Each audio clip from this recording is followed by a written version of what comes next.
বিধ্বংসী ঝড় শিলাবৃষ্টির তাণ্ডবে লণ্ডভণ্ড সোনাই পূর্বাঞ্চল এলাকা। সোমবার রাতের বিধ্বংসী ঝড় শিলাবৃষ্টির তাণ্ডবে সোনাই পূর্বাঞ্চলের স্বাধীনবাজার নতুন রামনগর সহ আশেপাশের বেশ কয়েকটি গ্রামের বসতবাড়িতে গাছ পড়ে ক্ষতিগ্রস্ত হওয়ার খবর পাওয়া গেছে।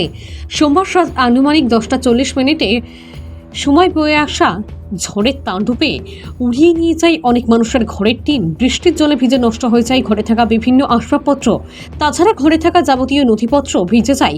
এছাড়া স্বাধীনবাজার এলাকায় দোকানের টিন উড়ে এসে রাস্তায় পাশে পড়ে যায়। অনেক গাছ পড়েও ক্ষতিগ্রস্ত হয়, কিন্তু বর্তমানে টিন উড়ে যাওয়াতে তারা বিপাকে পড়েছেন।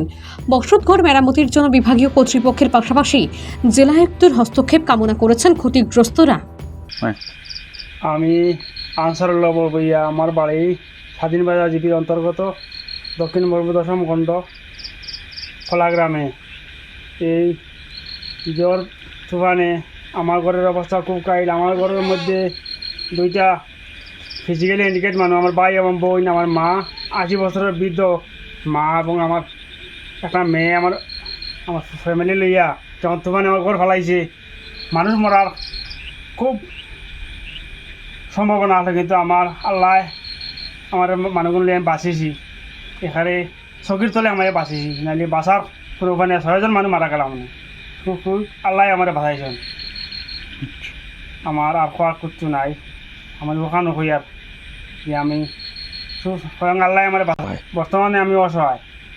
আমি সরকারের দৃষ্টি আকর্ষণ করি সাহায্য সরকার পক্ষ থেকে। হ্যাঁ, সরকার পক্ষ থেকে আমি একটা সাহায্য চাই। আমার ঘরও বর্তমানে থাকার কোনো জায়গা নাই।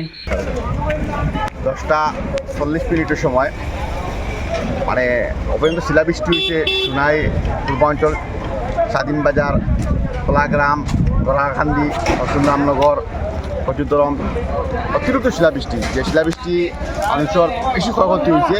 ক্ষয়ক্ষতিটা যেমন মানুষের ঘরের টিন টোটালি নষ্ট হয়ে গেছে, গাড়ি যা আছে গাড়ি গ্লাস সব কিছু ভাঙ গেছে, অতিরিক্ত ক্ষয়ক্ষতি হয়েছে।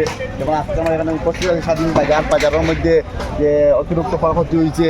বাজারের দোকানের টিন আর মেইন SMD রোডও আই গেছে, রাস্তাঘাট দুটো বন্ধ হয়ে গেছে। বড় বড় গাছ রাস্তার মধ্যে পড়ছে, ইলেকট্রিকের তার ছিঁড়ছে খুব অতিরিক্ত বেশি। যে অতিরিক্ত ক্ষয়ক্ষতি হয়েছে, আমি জেলা প্রশাসনকে অনুরোধ করি আর যে কম সময়ের মধ্যে এইটা আইয়া দেখিয়া যে ক্ষয়ক্ষতি মানুষকে কীরকম দেওয়া যায় বা কীরকম সাহায্য সহযোগিতা করা যায়। আমি জেলা প্রশাসনকে আমি অনুরোধ করি আর এই ক্ষয়ক্ষতির সবচেয়ে বেশি বড় কথা হইলো যে আমরা আজকে প্রায় 5-3 দিন কারেন্ট ইলেকট্রিসিটি মানে আর খুব কষ্ট। এর মধ্যেও আজকে দেখা গেছে যে মেইন লাইন যেটা কারেন্ট আছে এটা ছিঁড়ে গেছে, তার যেটা আছে এটা অতিরিক্ত ছিঁড়ে গেছে। ক্ষয়ক্ষতিটা অতিরিক্ত হয়েছে। আপনার দেখতে পারবেন এই টিন আছে, মেইন টিন যেটা দোকান আছে, দোকানটা সব শহরের মধ্যে হয়ে গেছে। আমি বারবার জেলা শাসককে অনুরোধ করি আর যে কম সময়ের মধ্যে সার্কেল অফিসার ম্যাডামরে দিয়া যে কম সময়ের মধ্যে আমরা এটা তদন্ত করিয়া কীরকম মানুষের সাহায্য সহযোগিতা পাওয়া যায়, আমি এটা